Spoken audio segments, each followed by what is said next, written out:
Good evening, I'm Alicia Malone. Thanks for joining me on TCM.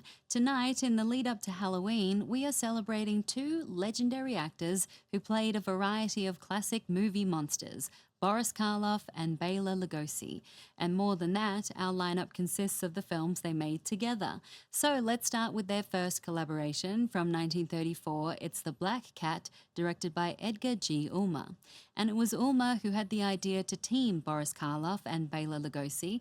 Both actors had been successful at Universal Pictures in horror films, Lugosi in Dracula, and Karloff in Frankenstein and The Mummy.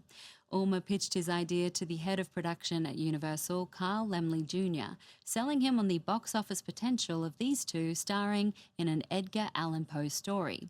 In the end, the script by Peter Rurik didn't bear much resemblance to Poe's original story. In fact, it's credited as being merely suggested by Poe's The Black Cat. Here, two newlyweds are travelling through Hungary where they meet a doctor named Vertigast, played by Bela Lugosi. After an accident, they take refuge at a castle owned by a Mr. Polzig, played by Boris Karloff, and it turns out that Dr. Vertigast and Polzig share a dark history, with the newlyweds getting caught in their battle. Karloff and Lugosi officially met each other 2 years prior to this film during a publicity photo shoot for Universal Pictures. The two movie monsters posed together in tuxedos, smiling away, but in the ensuing years they would find themselves pitted against each other.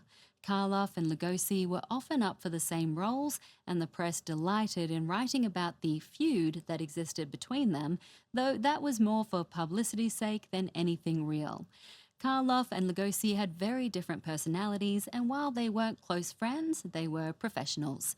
From 1934, here they are in The Black Cat.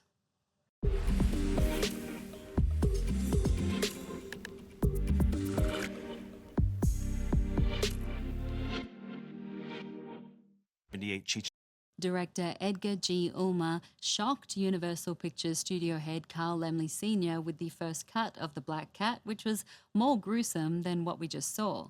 Bela Lugosi was also unhappy because he had told Ulmer that he wanted to get away from playing villains. Lugosi thought Dr. Vertigast would be a benign role, but he looked quite sinister in the original cut. Reshoots were ordered to tone down the scares and soften Vertigast's sharp edges. Universal publicised The Black Cat by promoting that Frankenstein and Dracula were together at last, technically Frankenstein's monster.